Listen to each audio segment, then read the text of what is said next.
Hey skaters, I have the new Raldey WASP electric skateboard. Well, really, it's more like an electric mountain board. You can see that it has elements taken from Tramper, Kelly NYC, and LaCroix, but you won't pay anywhere near the price of those premium e-boards.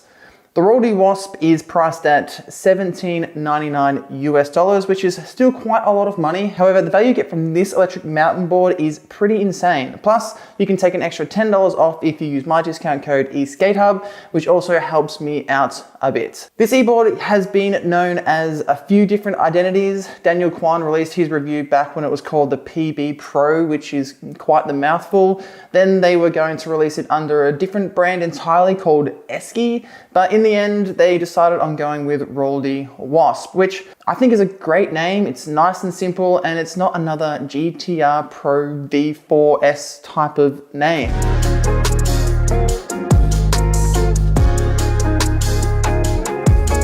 The Raldey WASP is an electric mountain board, so it's designed to ride the toughest terrains. If you want an e-board that you can take out and rip up some off-road trails, then this could be it. It's also great on roads and paved paths because it keeps you really steady and is comfortable to ride due to all of its shock absorbing technology built in.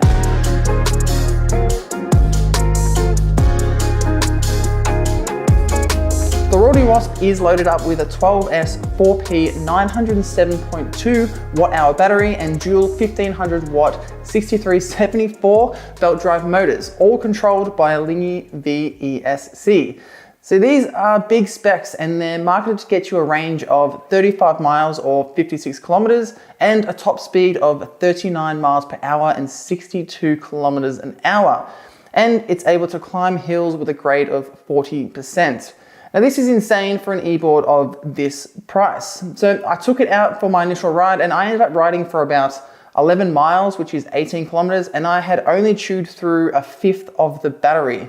I was out on a good mix of road and complex trails, so I really put the board through its paces. So to see that I have plenty of battery left after that pretty much removed my range anxiety completely. I attempted the top speed test, but I do kind of value my life, so I'm sorry, but I didn't push it to the max.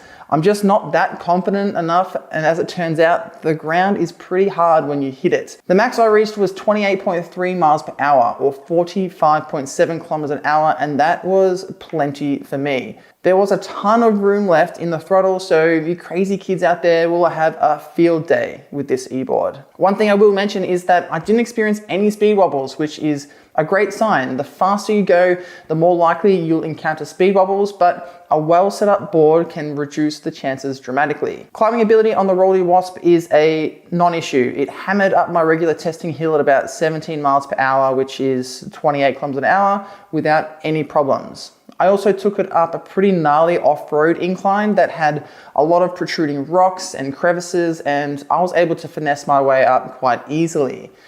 The deck is 38.5 inches long and made of carbon fiber, making it very flexy but durable at the same time. It has a max load limit of 661 pounds or 300 kilos, which is one of the highest I've ever seen. And considering how thin the deck is, it's quite impressive. Because of its concave and drop-down shape, the standing width is 30 inches, which for me, sitting at slightly under 6 foot, is perfect. You really feel like you're locked into the board, giving you confidence that your feet aren't going to slip around, so you can spend more time concentrating on the trail and the approaching obstacles rather than constantly dipping your head down to check your feet position. The enclosure underneath has an accordion design that allows the electronics to stay protected while maintaining flexibility in the deck. It also has an IP65 ingress rating, meaning it is dust tight and can withstand a stream of water from any direction. That's pretty impressive, and by that rating, you should be able to ride it through puddles and in the rain. It has 12-inch CNC and forged MBS trucks, which aren't at all like your regular eSkate trucks. They're designed for bombing mountains, so they're really stable at high speeds. However, they have a really wide turning circle, and a big part of that is because of the part in the trucks they call the shock blocks. They're pretty much the equivalent of bushings on regular trucks. These shock blocks that come with the WASP are supposed to be 80A hardness, but They feel a lot harder than that. I'd highly recommend buying a different set of MBS shock blocks in either medium orange or soft yellow.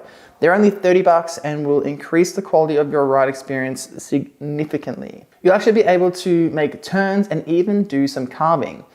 I'll leave a link to those shock blocks in the description. The 200mm pneumatic wheels are great. They're nice and knobbly, which help to keep traction on off-road trails, and they also provide some shock absorption. The remote is fairly standard and one we've actually seen before. It has an LED screen that displays the battery levels for the board and remote, a speedometer, odometer, trip length, speed mode, and braking mode. Now it has 4 speed modes and 4 braking modes, reverse, and cruise control. Now something to keep in mind is that you can change the speed mode while you're accelerating and even while you're in cruise control. And the speed jumps up rapidly to match the current position of the thumb wheel in that speed mode. So when you're riding, you just need to be careful that you don't accidentally click the mode button because you could end up on your ass.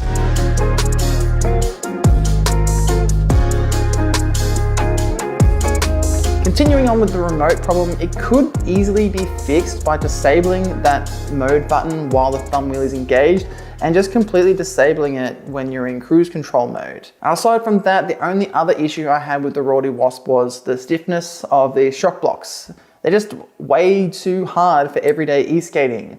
I mean, it's perfect for super high speed riding in a straight line, but the moment you want to go on a trail where agility is required for tight turns and dodging obstacles, the WASP just falls short. Luckily, you can fix this cheaply by yourself by getting a good set of MBS shock blocks.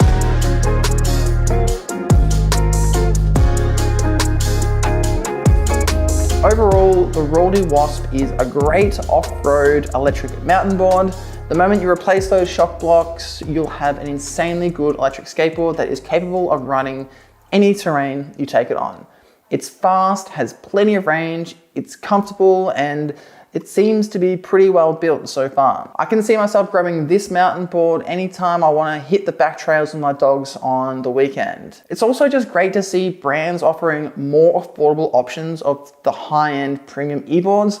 It really opens up this sport to more riders. That's it. That's my Raldey WASP review. I hope I've helped you on your journey to find the best electric skateboard that's right for you. If I have, please hit that like button and subscribe so you can stay up with the best electric skateboard reviews. Ride safe out there, eSkaters, and I'll see you soon.